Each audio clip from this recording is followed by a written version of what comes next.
खुदा निहायत बुजुर्ग, कुदरत में बढ़कर सबसे अजीम है। उसने सब चीजें अपने कलाम के वसीले से पैदा की। आसमान उसके जलाल को जाहिर करता है और फजा उसकी दस्तकारी दिखाती है।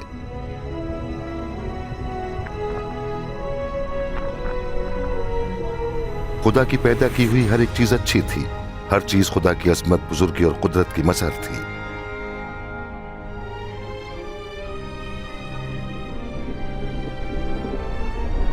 खुदावंद खुदा ने मुख्तलिफ अक़साम के पौधे और हैवानात पैदा किए।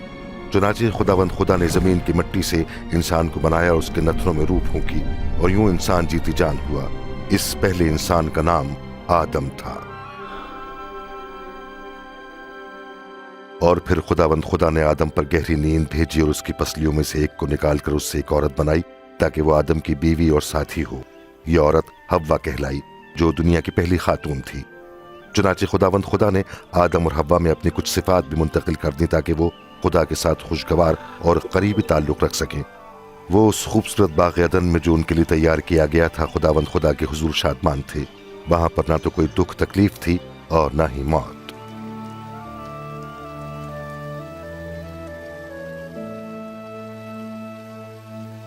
खुदावंद खुदा ने आदम को हुक्म दिया कि तू बाग के हर दरख्त का फल खा सकता है माँ सिवाय एक के। अगर तूने उस ममनुआ दरख्त का फल खाया तो मर जाओगे।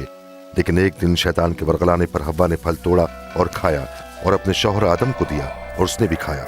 उन्होंने ऐसा किया क्योंकि उन्होंने खुदा की बात से ज्यादा शैतान की बात को तरजीह दी। इस फेल की वजह से उनका रिश्ता खुदावंद खुदा के साथ कायम न रहा, क्योंकि खुदा पाक है, इसलिए गुनहगार उसके हुजूर ठहर नहीं सकता। तब खुदावंद खुदा ने आदम और हव्वा को बाग़ अदन से निकाल दिया। उन्होंने खुदा की हुक्म दूरी की थी, इसलिए उन्हें शर्मिंदगी का सामना करना पड़ा। इसके नतीजे में आदम और हव्वा और उनकी नस्ल ने दुख और मौत की सजा पाई। मेहरबान और रहीम खुदावंद खुदा ये मंसूबा रखता था कि किस तरह बनी आदम के साथ रफाकत को बहाल करना है, ताकि वो हमेशा उसकी बादशाही में रहे।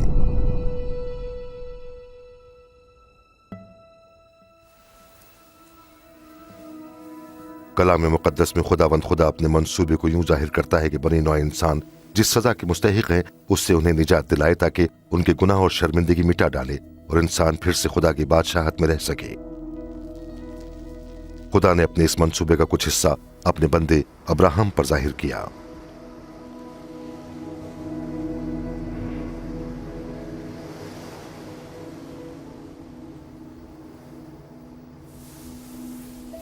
अब्राहम ने खुदा पर भरोसा किया और उसकी ताजीम की।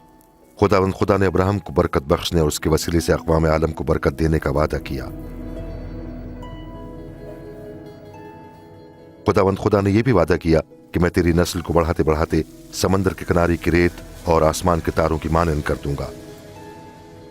अब्राहम खुदा पर ईमान लाया, जिसकी वजह से खुदा ने उसे अपने नेक बंदों में शामिल कर लिया।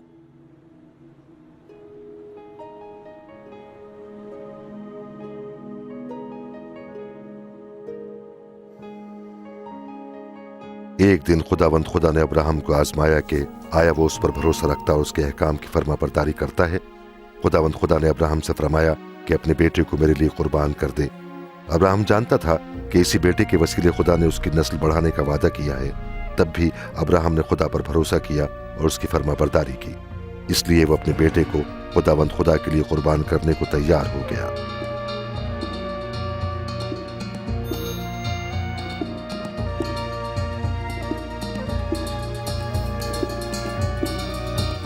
अब्राहम ने अपनी छुरी उठाई, लेकिन खुदा ने अब्राहम से फरमाया कि लड़के को नुकसान ना दे।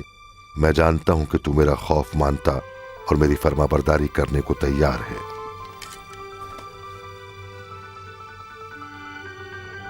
फिर अब्राहम ने निगाह की और अपने नजदीक एक मेंढा देखा जिसके सींग झाड़ी में अटके थे। तब अब्राहम ने उस मेंढे को लिया जो खुदा ने मुहैया किया था और उसे अपने बेटे के बदले खुदा के हुजूर कुर्बान कर दिया।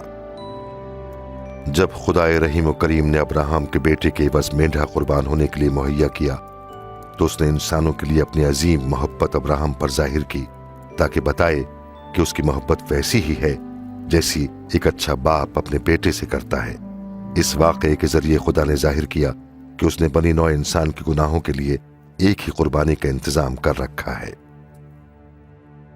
खुदावंद करीम ने कलाम मुकद्दस में जाहिर किया कि वो एक बेगुनाह शख्स को बनी आदम के गुनाहों के एवज मौत का वारा करने भेजेगा, ताकि वो बनी आदम के गुनाह और शर्मिंदगी दूर करे।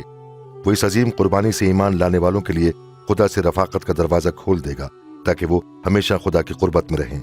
नबियों ने इस शख्सियत को मसीह कहकर मुखातिब किया। उन्होंने फरमाया कि खुदावंद खुदा मसीह को भेजेगा कि वो लोगों को गुनाहों से निजात दिलाए और अबद तक खुदा अजीम के नाम से सल्तनत कायम करे। मसीह के आने से कई सौ साल पहले नबियों ने फरमाया कि मसीह क्या करेगा और क्या कुछ उसके साथ होगा। दाऊद नबी ने फरमाया कि खुदा मसीह से कहेगा कि तू मेरा बेटा है।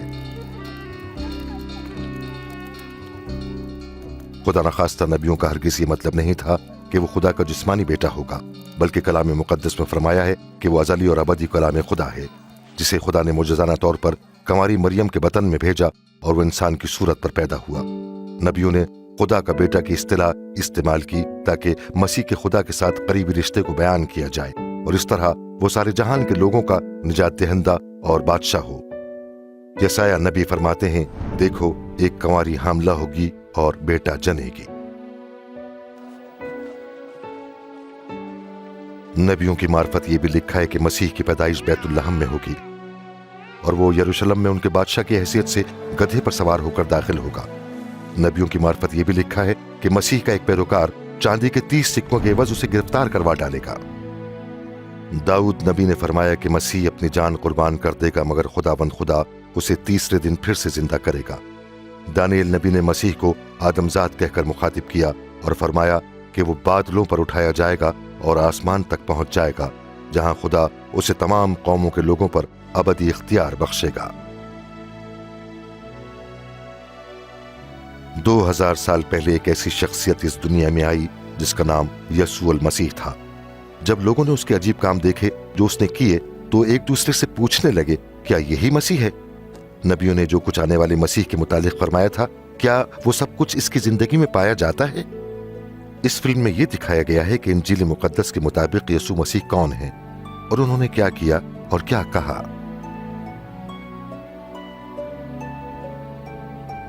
इस फिल्म में एक शख्स यसू का किरदार अदा करता है। यूं तो कोई भी ऐसा करने के लायक नहीं, लेकिन ये फिल्म इसलिए बनाई गई है कि लोग यसू के मुतालिक जान सकें, सीख सकें और बरकत हासिल कर सकें जिनका वादा कादिर मुतलक खुदा ने किया है।